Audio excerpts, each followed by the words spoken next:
రంగరాజు పెళ్లి కథ, చందమామ కథ. రంగరాజుకు 25 వస్తున్నా బాధ్యతలు తెలియవు. తండ్రివాడికి ఏ బాధ్యత అప్పగించకుండా పెంచి పెద్ద చేశాడు. దానికి తోడు వాడికి చదువైనా అంతగా అబ్బలేదు. వాడి తిని తిరుగుతూ స్నేహితులతో బోచుకోలు కబులు చెప్తూ కాలం గడిపాడు. వాళ్లకు చెప్పుకోదగిన ఆస్తిపాస్తులు కూడా లేవు. అయినా వాడికి పిల్లనీయటానికి ఎంతోమంది ఆరాటపడ్డారు. ఎందుకంటే వాడు చాలా అందంగా ఉండేవాడు. నీ అందానికి తోడు ఏదన్నా ఉద్యోగం చూసుకున్నావంటే అప్సరస లాంటి అమ్మాయి వస్తుంది అనేవాళ్ళు వాడిని ఎరిగిన వాళ్ళు. మా నాన్న సంపాదనతో ఇంకో మనిషిని పోషించలేకపోతామా అనేవాడు రంగరాజు. పని చేయటం మాట వింటే వాడికి తేళ్లు జర్రులు పాగినట్టుండేది. ఇలా ఉండగా ఒకనాడు రంగరాజు స్నేహితుడు పొరుగురులో ఏదో సంబంధం ఉన్నదని తెలిసి చూసి వచ్చి తన అనుభవం ఇలా చెప్పాడు. పిల్ల అప్సరస, కట్టుకుపోయినంత ఆస్తికి వారసురాలు. కాని పిల్ల తల్లి దుర్గమ్మ తన కూతురి అందానికి నేను తగనని నా మొహానే అనేసింది. నువ్వు వెళ్ళి చూడు, ఆ పిల్లను చేసుకోగలిగితే నీకు ఉద్యోగం అక్కర్లేదు, హాయిగా ఇల్లరికం ఉండిపోవచ్చు. రంగరాజుకు ఈ ఆలోచన బ్రహ్మాండంగా నచ్చింది. మర్నాడు వాడు తండ్రికి కూడా చెప్పకుండా పొరుగురు వెళ్ళాడు. దుర్గమ్మ ఇల్లు తేలిగ్గానే దొరికింది. రంగరాజు తలుపు తట్టగానే దుర్గమ్మ స్వయంగా వచ్చి తలుపు తీసి, ఎవరు నువ్వు? చూడబోతే మా రాణిని చూడటానికి వచ్చినట్టున్నావే అన్నది రంగరాజుని యగాదిగా చూసి. ఆమె లావుపాటిది, విధవరాలు. రంగరాజు ఆమె మాటకు అంగీకరించినట్టు తలాడించాడు. అమ్మా రాణి, మరో అబ్బాయి వచ్చాడే అని దుర్గమ్మ కేకబెట్టింది. రాణి చదువుకుంటున్న పుస్తకంతో యువతలకు వచ్చి, మళ్ళీ పెళ్లి చూపులా అని విసుక్కున్నది. రంగరాజు ఆ పిల్లందం చూసి కరిగిపోయాడు. మీ పేరు, ఊరు, చదువు, అలవాట్లు అంటూ ప్రశ్నల వర్షం కురిపించి సమాధానాలు చెప్పించుకుని రాణి లోపలికి వెళ్ళిపోయింది. ఇక నువ్వు వెళ్ళు బాబు, మా ఉద్దేశం తర్వాత తెలియజేస్తాం అన్నది దుర్గమ్మ రంగరాజుతో. ఆ ఇంటి వైభవము, రాణి అందచందాలు చూసినాక రంగరాజుకు తన అదృష్టంలో నమ్మకం చిక్కలేదు. కాని వారం రోజుల తరువాత దుర్గమ్మ ఎవరితోనో కబురు పంపింది. అబ్బాయి నచ్చాడు, ముహూర్తం పెట్టించండి అని. రంగరాజు ఎగిరి గంతు వేశాడు. రంగరాజు గాడి రొట్టి విరిగి నేతిలో పడిందని అందరూ అసూయపడ్డారు.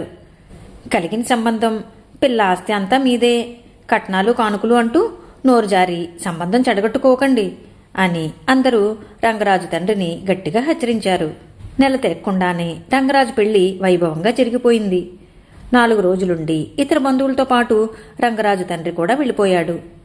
అత్తగారు తనను ఇల్లరకం ఉండిపోమంటుందని రంగరాజు ఎంతో ఆశపడ్డాడు. కాని దుర్గమ్మ అలాంటిదేమీ అనకపోగా, ఇది విన్నావా అల్లుడు? మున్సబు గారి 2వ అల్లుడు నెలకు 15 రోజులు అత్తవారింట్లోనే తిష్టవేసి గేదెలా మేస్తాడట. నేనైతేనా తన్ని తరిమేస్తాను అన్నది మాటల సందర్భంలో. రంగరాజుకు తల తిరిగినట్టయింది. అత్తకు తనను ఇల్లరికం ఉంచుకునే ఆలోచన ఏ కోసాన ఉన్నట్లేదు. వాడు 2 రోజులు ఆగి తెలివిగా దుర్గమ్మతో, ఈ పెద్దతనంలో మీరు ఒంటరిగా ఎలా ఉంటారు? మాతో పాటు వచ్చేయండి అన్నాడు. అదేం మాట? ఎవరు ఎక్కడ ఉండాలో అక్కడే ఉండాలి. గట్టిగా 50 నిండలేదు, అప్పుడే వయసు ఏం ముంచుకొచ్చింది? రేపు మంచి రోజు, మీరు బయలుదేరండి అన్నది దుర్గమ్మ ప్రయాణ సన్నాహాలు ఆరంభిస్తూ. విధి లేక రంగరాజు రాణిని తీసుకుని ఇంటికి వచ్చేశాడు. ఇన్నాళ్ళు ఒంటరివాడు కనుక ఏ చీకు చింత లేకుండా బతికేశాడు. ఇప్పుడు రాణి అతని నెత్తిమీద బరువుగా తోచసాగింది. తన భార్య ఖర్చులకు కూడా తండ్రిని డబ్బు అడగాలంటే రంగరాజుకు సిగ్గుగా ఉంటున్నది. కొంత డబ్బు తన దగ్గర ఉండటం అవసరం. అత్తగారి దగ్గర నుంచి ఏదో విధంగా కొంత డబ్బు రాబట్టాలి. ఏదైనా వ్యాపారం చేస్తాను, మీ అమ్మని అడిగి 5,000 పట్టుకురా అన్నాడు వాడు రాణితో. రాణి విరగబడి నవ్వి, ఇసుక పిండితే నూనె బొట్టు రాలుతాయేమో కాని మా అమ్మ చేతి నుంచి పైసా మాత్రం రాలదు అన్నది. అయినా ఆశ చావక రంగరాజు వ్యాపారం చేయటానికి తనకు 5,000 కావాలని ఎవరి ద్వారానో తన అత్తకు కబురు పెట్టాడు. పైసా లేనివాడికి వ్యాపారం ఎందుకు? చెత్త కుప్ప మీదకి చెత్తే వచ్చి పడుతుంది. లక్ష్మి కూడా డబ్బున్నవాడి దగ్గరికే వస్తుంది. ఉద్యోగం ఏదైనా చూసుకోమను, బంగారం లాంటి పిల్లనిచ్చాను, ఇక నా నుంచి ఏమీ ఆశించవద్దని చెప్పు అని దుర్గమ్మ రంగరాజు పంపిన మనిషితో అన్నది.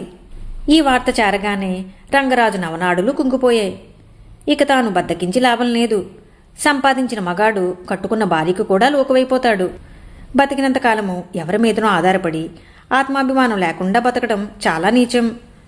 రంగరాజు 4 రోజుల పాటు దీక్షగా తిరిగి ఉద్యోగం సంపాదించాడు. ఇప్పుడు వాడికి జీవితం హాయిగా ఉన్నట్లనిపించింది. ఇదివరకు రోజు గడవటం చాలా నింపాదిగా గడిచేది. ఒక్కోసారి విసుగెత్తేది. ఇప్పుడు విసుగు లేదు, ఉత్సాహం వచ్చింది. రంగరాజు ఏడాది గడిచేసరికి తండ్రి అయ్యాడు. మనవరాలను చూడ్డానికి దుర్గమ్మ వచ్చింది. మనవరాలి మెడలో బంగారం గొలుసు వేసి, అల్లుడు, నువ్వు మారావు, నాకు చాలా సంతోషంగా ఉన్నది. నువ్వు చూడటానికి అందంగా ఉన్నావు. నీ కుటుంబం మంచిదని వాకప్ చేస్తే నువ్వు పరమ బద్ధకస్తుడువని, బాధ్యత ఎరగిన వాడవని తెలిసింది. బరువు మీద పడితే బాధ్యత అదే తెలుస్తుందమ్మని నీకు పిల్లనిచ్చి చేశాను. నీ బద్ధకం వదలకొట్టడానికే డబ్బు విషయంలో అంత ఖచ్చితంగా ఉన్నాను. ఈ ఆస్తి నేనేం కట్టుకుపోతానా? ఇదంతా నీదే అన్నది. రంగరాజ్ ఆమెతో, నా సంపాదన మా కుటుంబం సుఖంగా బతకటానికి చాలు. మీకు ముచ్చటగా ఉంటే మీకున్నది మీ మనవరాలకిచ్చుకోండి అన్నాడు ఆత్మవిశ్వాసంతో. ఈ కథ మీకు నచ్చినట్లయితే లైక్ చేయండి, షేర్ చేయండి. మరిన్ని మంచి కథల కోసం మా సంపత్ ఛానల్ సబ్స్క్రైబ్ చేసుకోండి.